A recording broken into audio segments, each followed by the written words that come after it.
दोस्तों, एक छोटे से गांव में एक ग्वाला और ग्वालिन रहते थे। ग्वालिन गांव में दूध बेचकर अपना भरण पोषण करती थी। ग्वालिन अपना काम बहुत ही अच्छे तरीके से किया करती थी। उसका पति उसके स्वभाव के बिल्कुल विपरीत था। वह जो कुछ मेहनत से कमाती, उसका पति उसकी मेहनत को बेकार कर देता था। वह जो कुछ भी कमा कर लाती, उसकी मेहनत शून्य हो जाती।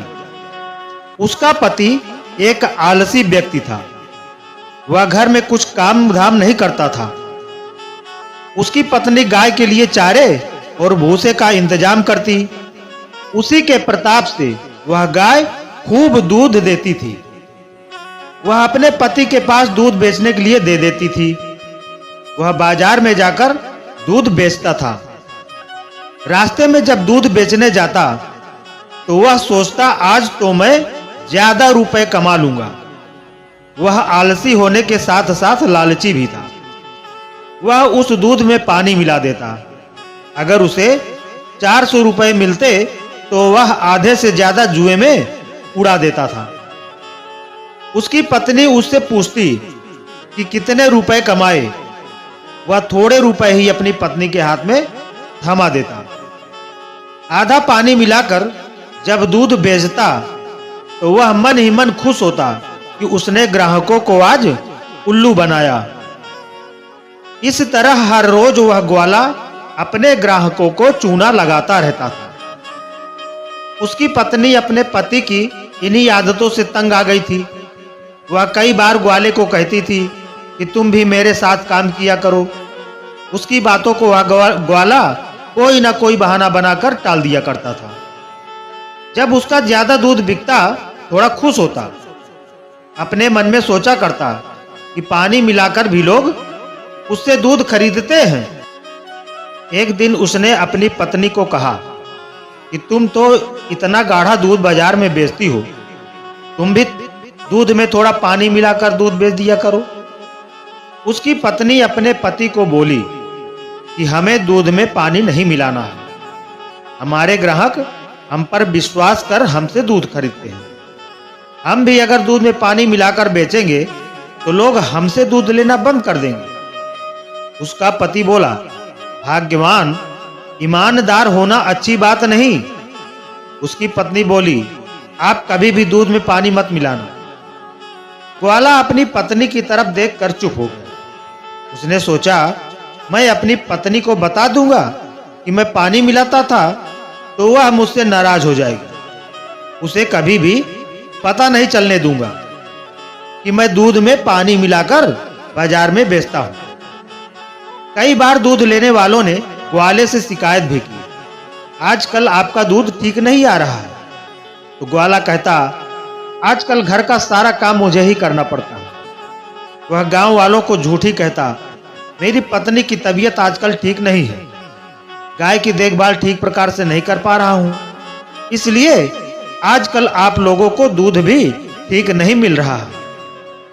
मैं आप सभी लोगों से क्षमा मांगता हूं। इस तरह लोगों की नजरों में वह कभी भी बुरा नहीं बन पाता था। एक दिन इसी तरह झूठ बोलते बोलते एक दिन उसकी पत्नी सचमुच में ज्यादा ही बीमार पड़ गई। उसे अपनी गाय की देखभाल भी करनी पड़ती, गाय को चराने भी जाना पड़ता। वह हर रोज गाय को खूब मारने लगा। उसकी प्रताड़ना को गाय सहन नहीं कर पाती थी।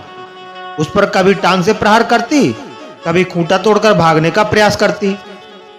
वह देखा करती कि घर की मालकिन कब जल्दी से ठीक हो जाए। एक दिन घर की मालकिन भी अपने पति की हरकतों से तंग आ गई। अपने पति से बोली कि आप गाय से ठीक ढंग से पेश आया करें।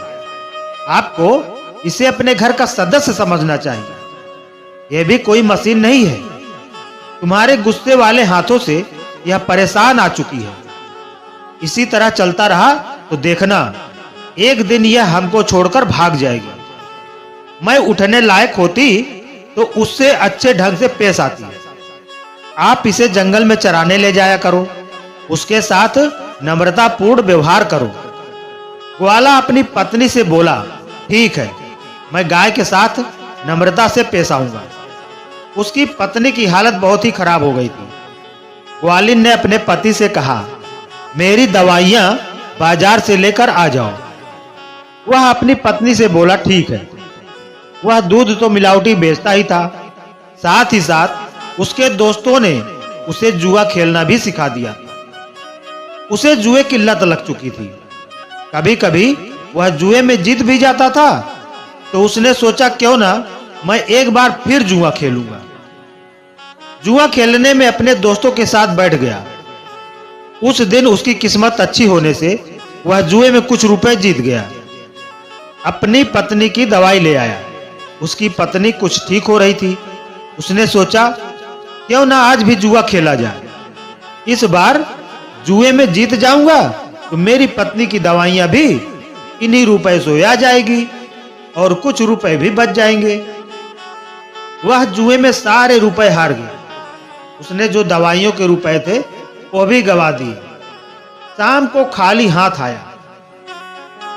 अपनी पत्नी से बोला, आज तुम्हारी दवाइयां लाना भूल गया, कल लेकर आ जाऊंगा। उसे जुए का और भी ज्यादा चस्का लग गया था। दूध से जो रुपए मिलते वह सब जुए में लगा देता। अपनी पत्नी को दवाइयां लेकर आता, मगर अपनी पत्नी को भी आधी दवाई देता। आधी दवाई में पानी मिलाकर दे देता। उसकी पत्नी ठीक होने में ही नहीं आ रही थी। पत्नी को भी ठीक ढंग से दवाइयां नहीं देता था, तो ठीक कहां से हो। अपनी पत्नी को भी आधी ही दवाइयां देता और उसमें भी पानी मिला देता। उसकी पत्नी को ठीक होने में समय लग रहा था। गाय सब देखा करती। एक दिन जब उसका पति दूध निकालने गौशाला गया, तो गाय को उस पर इतना गुस्सा आ रहा था, उसने ग्वाले को एक जोरदार लात मारी। उसकी मार के प्रहार से वह 2-3 दिन तक बिस्तर से उठ नहीं सका। घर में 2 दिन तक किसी ने कुछ भी नहीं खाया। उसकी पत्नी थोड़ा थोड़ा उठकर काम करती। तीसरे दिन जब थोड़ा ठीक हुआ, वह गाय को चराने जंगल में ले गया। उसको गाय पर बहुत ही गुस्सा था। उसने जोर से एक मोटी सी नोकीली लकड़ी उठाकर गाय पर मारी, तो लकड़ी को अपनी तरफ उछला देखकर गाय एकदम से तो पीछे हट गई थी। गाय के कुछ चोट लगी। उसकी आंख के पास चोट लगी थी। वह गाय नीचे गिर पड़ी। उस ग्वाले ने जैसे ही वह टुकड़ा गाय की तरफ उछाला, एक छोटा सा टुकड़ा ग्वाले की आंख में घुस गया। टुकड़ा इतना तीखा था कि वह भयंकर दर्द से छटपटाने लगा। उसकी चिल्लाहट गांव वालों ने सुनी, तो गांव वाले उसे उठाकर घर ले आए। उसकी पत्नी क्या करती, जैसे तैसे वह बड़ी ही मुश्किल से उठी। अपने हाथ के कंगन बेचकर उसने जो रुपए मिले उससे अपने पति को अस्पताल में दाखिल कराया। गाय की आंखों के पास का घाव भी गहरा था। वह डॉक्टरों ने ग्वालिन को कहा कि आपके पति की एक आंख की रोशनी सदा के लिए चली गई है, वह एक ही आंख से देख सकेगा। कुछ ठीक हुआ तो उसे अपनी गलती पर पछतावा हुआ। वह अपने मन में सोचने लगा, मैंने अपनी देवी तुल्य पत्नी को बहुत ही सताया। उसकी दवाइयां भी उसे पूरी लाकर नहीं दी। आलसी बनकर सारा रुपया जुए में उड़ाता रहा। उसके साथ छल कपट और गौ समान माता के साथ इतना बड़ा षड्यंत्र किया। उसकी ओर लकड़ी फेंककर उससे उस दिन का बदला लेना चाहता था। उसकी पत्नी अपने पति को दिलासा देते हुए बोली, आप जिंदा बच गए, इतना ही काफी है। ग्वाले ने अपनी पत्नी को सारी की सारी सच्चाई बता दी। उसकी पत्नी बोली, आपने अपनी गौ माता को भी नहीं छोड़ा, आपने उसे लाठी से मारा। जाको राखे साइया मार सके न को। भगवान की लाठी में इतनी शक्ति होती है कि उसके कहर से कोई भी नहीं बच सकता। दूसरों के लिए अगर तुम नुकसान पहुंचाने की कोशिश करोगे तो खुद ही उसका शिकार हो जाओगे। अभी भी समय है, तुम अपनी काली करतूतों से बाज आ जाओ। आज तो आपको काफी अच्छा सबक मिल गया है। अपनी भूल के लिए गौ माता से क्षमा मांगो। ग्वाला बोला, हाँ भाग्यवान, मैं गौ माता से ही क्षमा नहीं मांगूंगा, बल्कि तुमसे भी मैं क्षमा मांगना चाहता हूं। मैंने तुम्हें भी धोखे में रखा। तुम्हें डॉक्टरों ने जो दवाइयां लिखी थी, मैं उसमें भी पानी मिलाकर तुम्हें दवाइयां खिलाता रहा। गुस्सा आने पर गौ को भी मारा।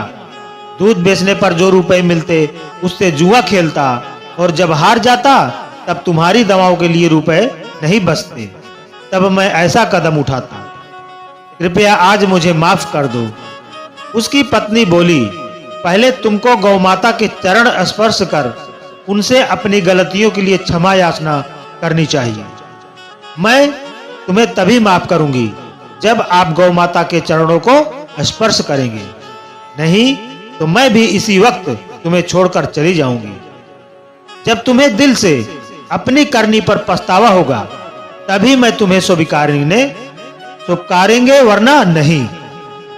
उसके पति ने गौ माता के चरणों को छूकर कसम खाई, मैं कभी भी जुए को हाथ नहीं लगाऊंगा। मैं जुए जैसे घिनौने कृत्य को अंजाम देकर ऐसा करने पर विवश था। मैंने लालच में पड़कर इतना बड़ा कदम उठाया था।